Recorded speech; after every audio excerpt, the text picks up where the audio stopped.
हमारी संभावनाएं हमारे कार्यों के माध्यम से बहुत स्पष्ट हो जाता है। आजादी के बाद पहली बार उत्तर प्रदेश की जनता को डबल इंजन की सरकार के कार्य पद्धति और प्रधानमंत्री मोदी जी के नेतृत्व में जो कहा था सो करके दिखाया, इस संकल्प की पूर्ति होते हुए भी दिख रहा है। और मैं विश्वास के साथ कह सकता हूं कि प्रथम चरण के चुनाव के बाद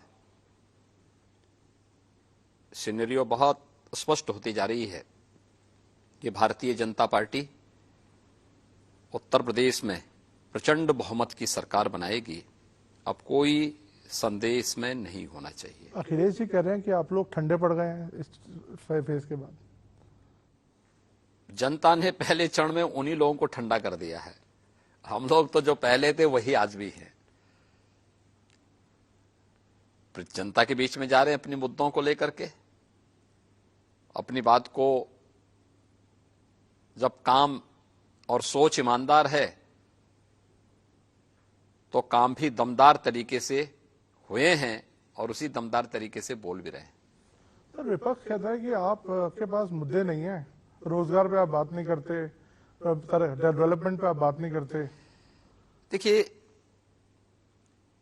भारतीय जनता पार्टी ने चुनाव के लिए अपना लोक कल्याण संकल्प पत्र जारी कर दिया है।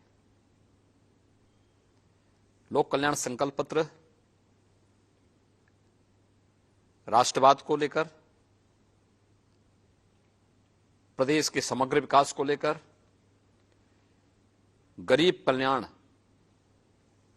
को लेकर के पूरी ईमानदारी के साथ लागू हुआ है, लागू होगा। प्रधानमंत्री मोदी जी ने देश के अंदर भारत की राजनीति के एजेंडे को बदला है। पहले जाति, मत, मजहब, परिवार के इर्द गिर्द बनी भारत की राजनीतिक व्यवस्था आज विकास पर, सुशासन पर, गांवों के लिए, गरीब के लिए, किसान के लिए, नौजवान के लिए, महिलाओं के लिए, इन सभी मुद्दों पर चर्चा का विषय बना हुआ है। और प्रधानमंत्री मोदी जी के जी विजन के अनुरूप उत्तर प्रदेश में कार्य भी हुआ है। और अगले टेन्योर के लिए जो संकल्प पत्र हमने जारी किया है, संकल्प का विकल्प नहीं होता। ये भारतीय जनता पार्टी की जनता के प्रति प्रतिबद्धता को दर्शाता है। और भारतीय जनता पार्टी ने अपने संकल्प पत्र को विकास से जुड़ा हुआ, आस्था के सम्मान से जुड़ा हुआ, गरीब कल्याण से जोड़ करके वह भी जारी किया है। हमने किया है और हम कर रहे हैं। सर, तो फिर ये मुद्दे कहां से आते हैं कि अली के साथ हैं, बजरंगबली के साथ हैं, 80 के वर्सेस 20? ये क्रिया की प्रतिक्रिया है। अगर कोई व्यक्ति, भाई मैंने तो 80-20 की बात की थी। मैंने कहा 80% बीजेपी के साथ होगा, 20% हमेशा विरोध करता है, विरोध करेगा। हमने जाति, मत, मजहब की बात नहीं की थी। हमने तो 80 बनाम 20 की बात की थी। 80 वे लोग जो सरकार के सुरक्षा के एजेंडे से खुश हैं। 80 वे लोग जो सरकार के लोक कल्याणकारी और गरीब कल्याणकारी कार्यों से खुश हैं, जिन्हें विकास पसंद है,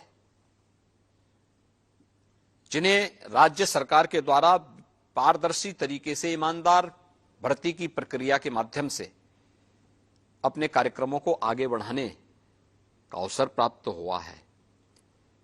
उन लोगों को, जिन लोगों के जीवन में व्यापक परिवर्तन लाने का काम हुआ है और जो लोग प्रदेश सरकार के हर अच्छे कार्य को हमेशा समर्थन करते हैं, 80% वे लोग होंगे। 20% वे लोग जिनको हमेशा विरोध करना है, वे पहले भी विरोध करते थे, आज भी विरोध करेंगे। नकारात्मक सोच है, वे पेशेवर माफिया और अपराधियों के समर्थक हैं, वही रहेंगे। तो चुनाव तो 80 बनाम 20 का है। लेकिन मैं कह सकता हूं कि पहले चरण के मतदान के बाद स्पष्ट हो चुका कि वास्तव में चुनाव 80 बनाम 20 का ही है। 80% से अधिक समर्थन भारतीय जनता पार्टी को प्राप्त हुआ है और 20% जिसको विरोध करना था, जो वैक्सीन का विरोध करता है, अपराधियों के खिलाफ कार्रवाई का विरोध करता है, महिला सुरक्षा का विरोध करता है, गरीबों को दी जाने वाली अन्य योजना का विरोध करता है, हर एक जनपद एक उत्पाद की योजना का विरोध करता है, एक जनपद एक मेडिकल कॉलेज का विरोध करता है, एक्सप्रेस हाईवेज का विरोध करता है। वो हमेशा विरोध करते थे, विरोध करेंगे। सर, आपका आज एक ट्वीट मैंने देखा अभी आने से पहले, एक गजवाए हिंद का सपना देखने वाले तालिबानी सोच के मजहबी उन्मादी की गांठ लें कि वो भारत में शरिया नहीं चलेगा, संविधान चलेगा। ये आज ट्वीट करने का मतलब और इसका मतलब नहीं है ये। इसका मतलब है जो लोग सपना देख रहे हैं गजवाई हिंद का, मैं बहुत स्पष्टता के साथ कह सकता हूं, ये नया भारत है। ये दुनिया के सबसे लोकप्रिय नेता से नरेंद्र मोदी जी के नेतृत्व का भारत है। इस नए भारत में विकास सबका, लेकिन तुष्टीकरण किसी का नहीं। सबका साथ, सबके विकास की भावना के साथ सरकार कार्य कर रही है। सबका विश्वास और सबके प्रयास को लेकर के सरकार चल रही है। ये नया भारत संविधान के अनुरूप चलेगा, शरीयत के अनुरूप नहीं। और मैं इस बात को भी स्पष्टता के साथ कह सकता हूं, गजवाए हिंद का सपना कयामत के दिन तक भी साकार नहीं होगा।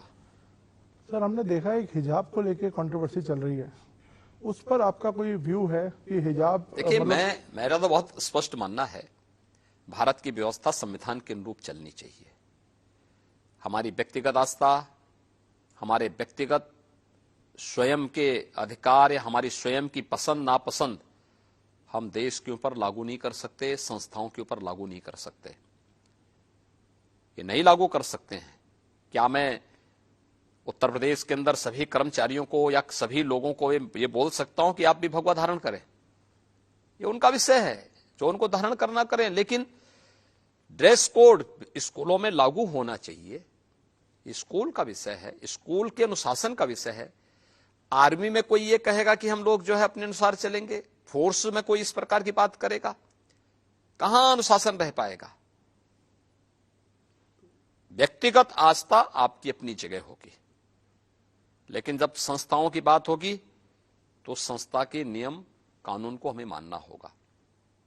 देश की व्यवस्था होगी, देश के संविधान को मानना होगा। लेकिन ओवैसी साहब जो यहाँ पे बड़ी जोर शोर से कैंपेन कर रहे हैं, वो तो यहाँ पे वो कह रहे हैं कि जो हिजाब है फंडामेंटल राइट है और एक दिन एक बेटी जरूर प्रधानमंत्री बनेगी जो हिजाब पहनी होगी। देखिए, उसी बेटी को तो स्वतंत्र कराने के लिए,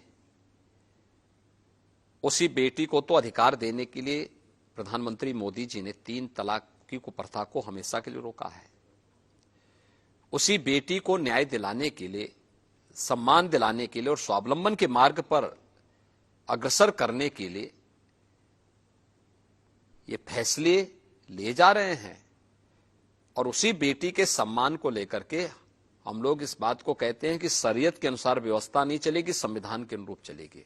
जब संविधान के अनुरूप व्यवस्था चलेगी, हर बेटी को सुरक्षा, हर बेटी का सम्मान और हर बेटी के स्वावलंबन का कार्य होगा। सर, आपने कहा कि आपको लगता है कि बीजेपी के समर्थन में बहुत लोग आ रहे हैं। आपको लगता है महिलाएं भी बीजेपी का खुल के समर्थन कर रही हैं? आपने वुमेन सेफ्टी को भी एक इशू बनाया है। पहले चरण में बनाया नहीं, हमने करके दिखाया है। देखिए, बहुत फर्क साफ है, फर्क साफ है। समाजवादी पार्टी की सरकार आई थी 2012 में। पहला काम क्या किया था? उस समय के मुख्यमंत्री ने पहला कार्य किया था, अयोध्या में राम जन्मभूमि पर आतंकी हमला करने वाले, गोरखपुर में सीरियल ब्लास्ट करने वाले, सीआरपीएफ कैंप पर रामपुर में हमला करने वाले,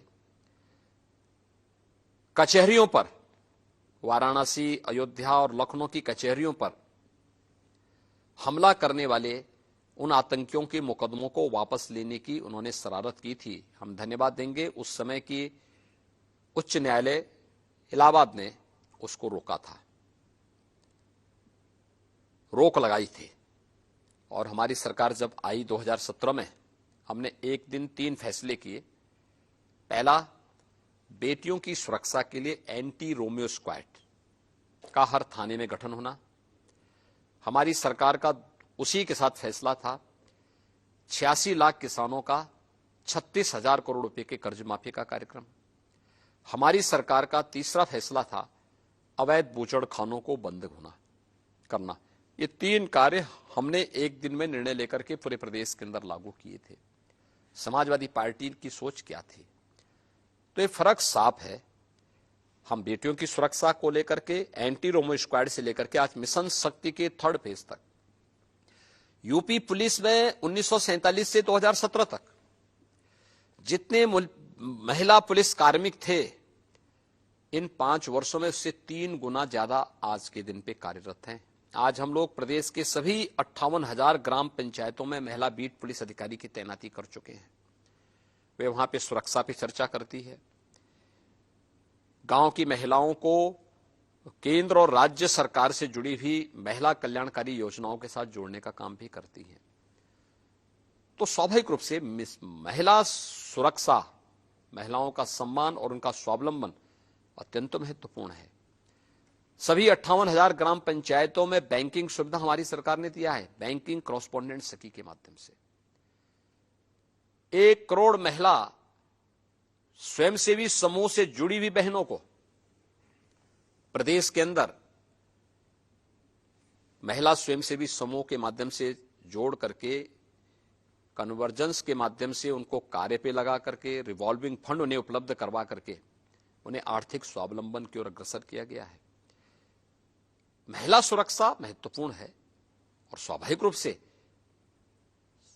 प्रथम फेज में जाति मत मजहब की सीमाओं को तोड़ करके माताओं बहनों ने, बेटियों ने भारतीय जनता पार्टी की सुरक्षा के इस एजेंडे को मुक्त कंठ से स्वीकारा है, उसकी प्रशंसा की है और भारतीय जनता पार्टी के पक्ष में अपना समर्थन और आशीर्वाद दिया है। सर, आपने सुरक्षा की बात करी तो मैं सुरक्षा पे बात करता हूँ।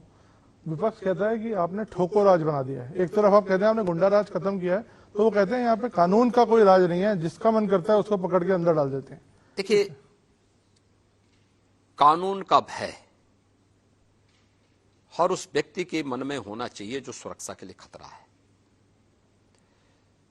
यही फर्क है। 2017 के पहले हर 3-4 दिन के अंदर एक बड़ा दंगा यूपी में होता था। महीनों तक प्रदेश में कर्फ्यू रहता था, अराजकता चरम पर थी, गुंडागिर्दी होती थी। आज तो प्रदेश में 5 साल में कोई दंगा नहीं हुआ, कर्फ्यू नहीं लगा। आज प्रदेश के अंदर कर्फ्यू नहीं लगता है, व्यापारी और महिलाओं पर बमबाजी नहीं होती। आज तो प्रदेश में कावड़ यात्रा शानदार तरीके से निकलती है और हर हर बम बम का नारा लगा करके कावड़ यात्री जब निकलते हैं तो उसका दूसरा ही नजारा होता है। ये आस्था का भी सम्मान है और लोगों को प्रदेश के अंदर सुरक्षा का एहसास भी कराता है। सर, अखिलेश यादव कहते हैं कि छोटे से गुनाह के लिए आजम खान को तो अंदर किया हुआ है, लेकिन जो टेनी है उनके बेटे, उनको जमानत मिल गई, जिन पर आरोप है कि उन्होंने फार्मर्स को मारा। देखिए, आजम खान बाहर आए ये तो अखिलेश जी भी नहीं चाहते। ऐसा क्यों? क्योंकि अखिलेश जी की कुर्सी खतरे में पड़ जाएगी। वे स्वयं ही नहीं चाहते, उनसे पूछो ना ईमानदारी से क्या है। दूसरा, अखिलेश जी से पूछा जाना चाहिए कि ये जो मामले हैं, आजम खान के मामले हों या अन्य लोगों के मामले हैं, ये सब न्यायालय से जुड़े हुए मामले हैं। इनका राज्य सरकार से आज के दिन पे कोई लेना देना नहीं। जमानत देने का काम माननीय न्यायालय का होता है, राज्य सरकार का नहीं होता है। राज्य सरकार से पूछा जाता है, राज्य सरकार उसका सही जवाब उनको दे देता है, जो सही तथ्य होते हैं उनके सामने अवगत कराता है। इसलिए उसको राज्य सरकार के साथ जोड़ना गलत है। तथ्यों को तोड़ मरोड़ करके प्रस्तुत करने वाली स्थिति है। सर, आप उनका ये भी कहना है विपक्ष का कि आपने सिर्फ आके फीता काटे हैं उन्हीं के प्रोजेक्ट्स पर। ये तो हर और वो व्यक्ति एक्सप्रेस, जानता है कि हाँ, जनता ने उनको इस लायक छोड़ा ही नहीं कि वे फीता काट सके।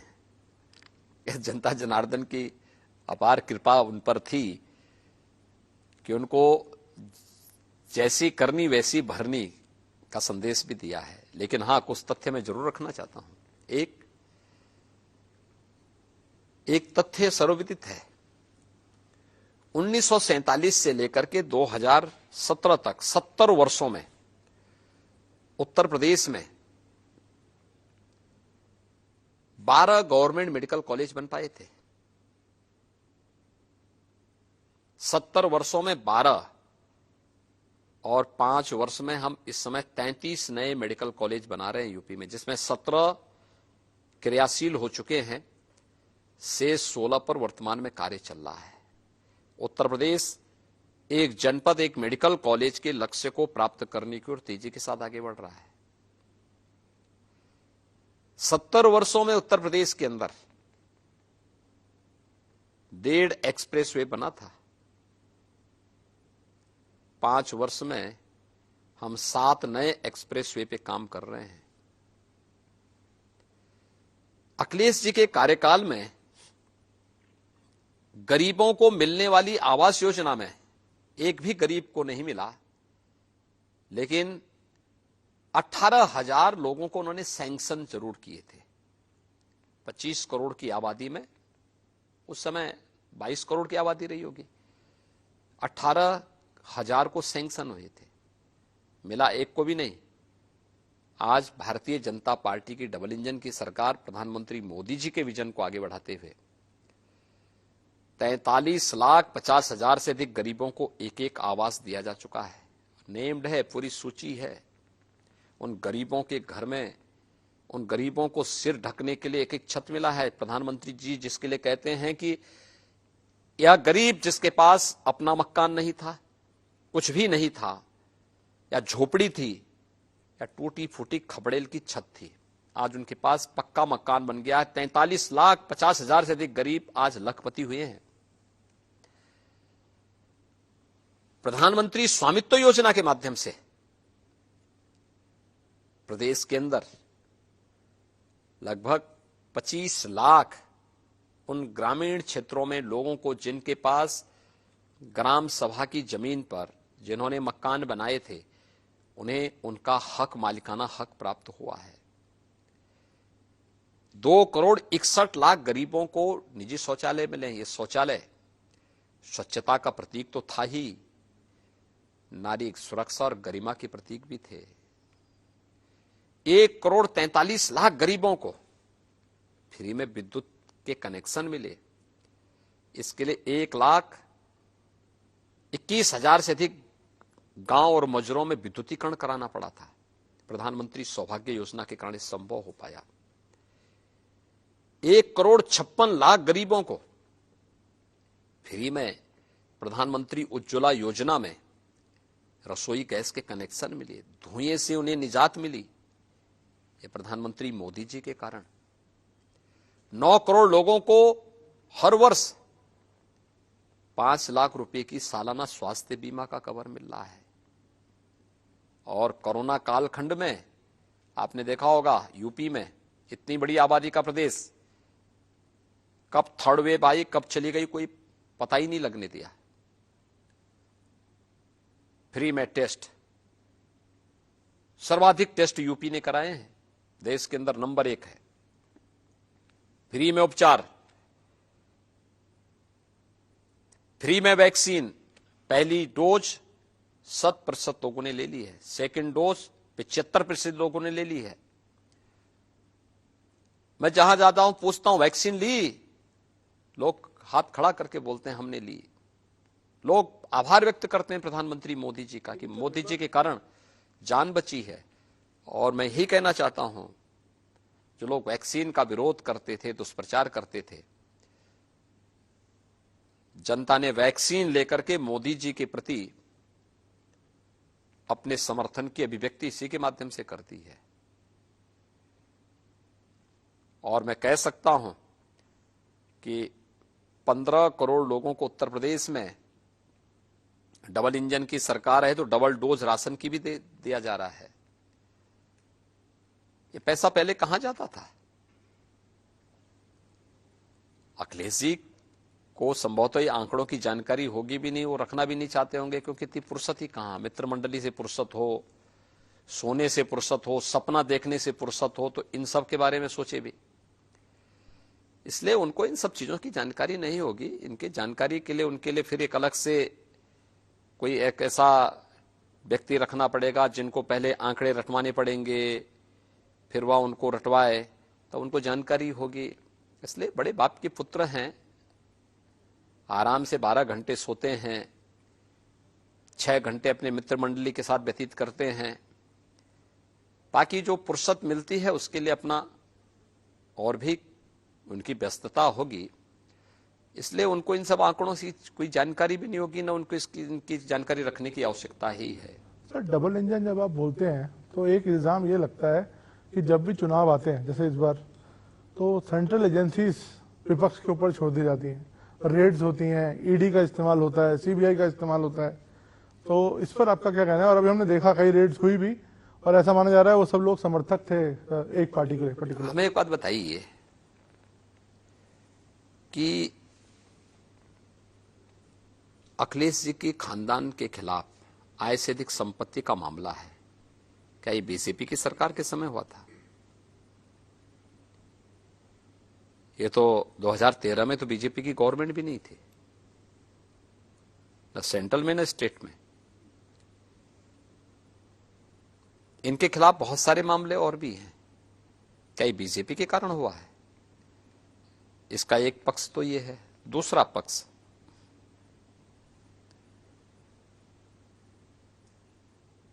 हमने 5 वर्ष के दौरान 33 मेडिकल कॉलेज बना रहे हैं, एक जनपद एक मेडिकल कॉलेज की तरफ हम बढ़ रहे हैं।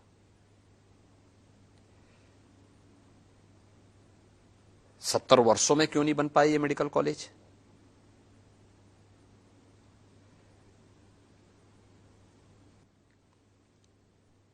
हम 7 एक्सप्रेसवे बना रहे हैं।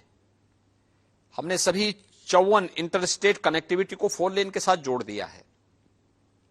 हर जिला मुख्यालय को 4 लेन के साथ हम जोड़ चुके हैं। हर तहसील और विकासखंड मुख्यालय को 2 लेन और 4 लेन के साथ जोड़ रहे हैं। हर गांव में बिजली दे रहे हैं, सबको बिजली, पर्याप्त बिजली, निर्बाध बिजली। प्रदेश के सभी 1 लाख राजस्व गांवों में, सभी 734 नगर निकायों में अनवरत बिजली है। 1 करोड़ युवाओं को हम लोग टैबलेट और स्मार्टफोन दे रहे हैं। 2 लाख कन्याओं का हम लोगों ने मुख्यमंत्री सामूहिक विवाह योजना के अंदर शादी करवा दिया है। 1 करोड़ गरीबों को वृद्धावस्था पेंशन, विधवा पेंशन और दिव्यांगजन पेंशन दे रहे हैं।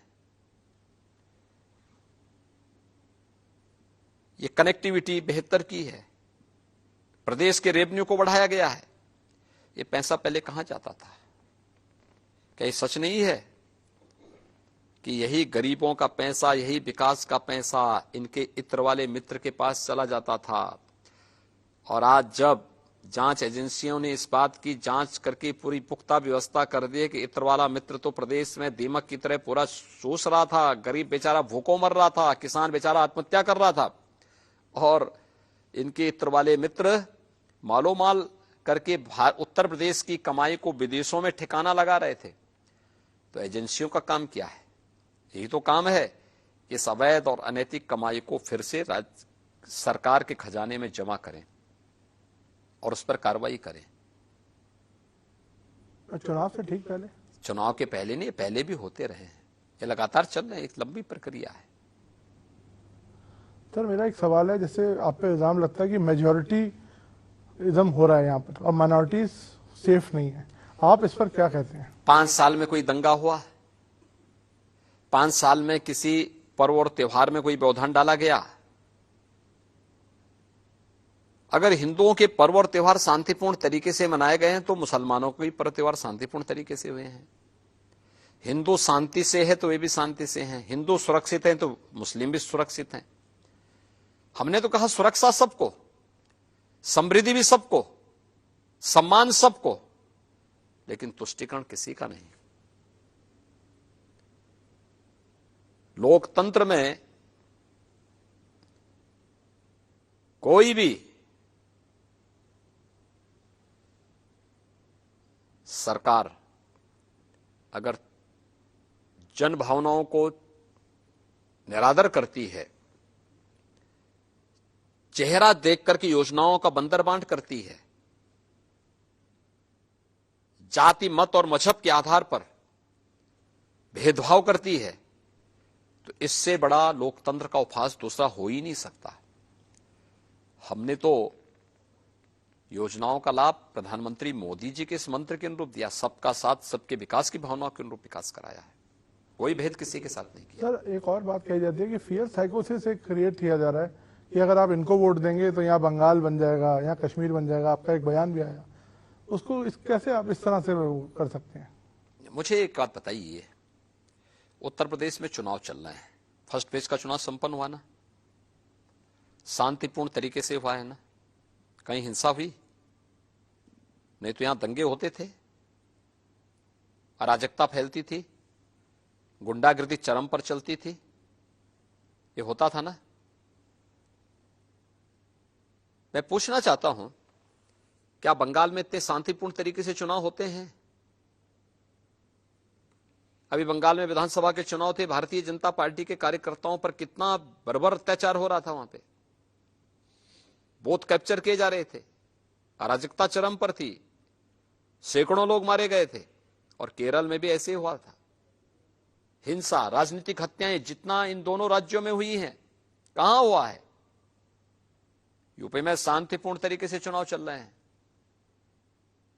और ये लोग जो बंगाल से आकर के यहां फिर अराजकता फैलाने की बात कर रहे हैं, इसके प्रति जनता को अलर्ट करने के लिए आवश्यक था कि सावधान, जो सुरक्षा मिली है, जो सम्मान मिल रहा है, इसमें सेंध लगाने के लिए लोग आ गए हैं, यूपी को फिर से उस तर्ज पर आग लगाने के लिए, और ये कतई मत होने देना। ये मेरा दायित्व था, हमने अलर्ट कर दिया। सर राजनीतिक मुद्दे पे वापस आता हूँ। आपने पीछे बोला कि राहुल गांधी और प्रियंका गांधी पे कुछ बयान दिया, आज उन्होंने बोला मैं तो अपने भाई के लिए जान दे सकती हूँ और हमारे बीच में कोई मतभेद नहीं है। तो इस तरह की बातें आप उनको इतना टारगेट क्यों करते हैं? अगर हमने टारगेट कहाँ किया? अगर वो इतने पॉपुलर है ही नहीं आपको, जैसा आप बोलते हैं। हमने टारगेट कहाँ किया? हमने तो कभी टारगेट नहीं किया। यूपी में तो कभी नाम उनका लिया नहीं, कांग्रेस है ही नहीं तो नाम ही क्या लेना। मैं उत्तराखंड में गया था, उत्तराखंड में मैंने एक बात कही थी, मैंने कहा भी देखिए, उत्तराखंड सीमांत राज्य है और उत्तर प्रदेश से भी जुड़ी हुई सीमा है, तो स्वाभाविक रूप से उत्तराखंड का अपना महत्व है। उत्तराखंड का जब गंगा यमुना का पानी आता है, उत्तराखंड से वहां का जवान जब सीमाओं पे रक्षा के लिए खड़ा होता है, देश की रक्षा भी होती है, और उत्तराखंड से आने वाले पानी से हमारे खेतों में सोना उगलने का काम भी होता है। तो उत्तर प्रदेश और उत्तराखंड तो आपस में जुड़े हुए हैं, कहां हम एक दूसरे से मतभेद है, लेकिन सुरक्षा महत्वपूर्ण है। और कांग्रेस को डुबोने के लिए किसी और की आवश्यकता नहीं, भाई बहन पर्याप्त हैं डुबोने के लिए। वहां आप लोग काहे बेकार कांग्रेस को सपोर्ट करके कांग्रेस को अनावश्यक उत्तराखंड के लिए एक बोझा बनाना चाहते हैं? मैंने ये अपील की थी वहां की जनता से। सर एक और अनयूजुअल चीज दिख रही है, पिछले चुनाव में बीएसपी आप पे हमला करती थी, आप लोग बीएसपी पे हमला करते थे, और अभी हमने देखा नहीं कि बीएसपी ऐसा नहीं हमने बोला है। लेकिन अभी बहन जी कुछ नहीं बोल रही हैं भाजपा के खिलाफ, क्या कुछ? बहन जी भी रोज बोलते हैं, बहन जी तो मेरे मठ पे उंगली उठा चुकी है। बहन जी ने तो कहा, मैंने भी इसी बात को, मैं तो इसी बात को कहता हूं, बार बार कहता हूं कि आज जो गरीबों को डबल डोज राशन का मिल रहा है ना, या तो सपा के गुंडे खा जाते थे, और दूसरा बहन जी का हाथी का पेट तो इतना बड़ा है कि उसके लिए सब कम पड़ जाता है, इसलिए ये बात भी हमने कहा है। तो अब मैं आपसे आखिरी सवाल पूछ रहा हूँ। अब आपने जैसा हमने पूरा आंकलन दिया कि अच्छा कर रही है, महिलाएं सपोर्ट कर रही हैं, सुरक्षा है, कितने नंबर देते हैं आप अपने? मैंने कहा देखिए, कैमरे पे बोल रहे हैं आप। मैं कैमरे में बोल रहा हूं, 10 मार्च के बाद फिर आपको इंटरव्यू दूंगा और मैं फिर कह सकता हूं, भारतीय जनता पार्टी प्रधानमंत्री मोदी जी के नेतृत्व में जनता जनार्दन के आशीर्वाद से डबल इंजन की सरकार फिर से आएगी। 80 बनाम 20 की तरफ चुनाव जा चुका है। सपा बसपा कांग्रेस हताशा और निराशा पहले ही चरण में उनके मन में छा चुका है। उनके लिए जनता जनार्दन के सामने अब कोई स्पेस, जनता जनार्दन के लिए कोई जगह नहीं है। आपने नंबर नहीं बताया अभी। भारतीय जनता पार्टी ने जो एक लक्ष्य दिया है कि फिर एक बार 300 पार, तो हम 300 पार के लक्ष्य को प्राप्त कर रहे हैं।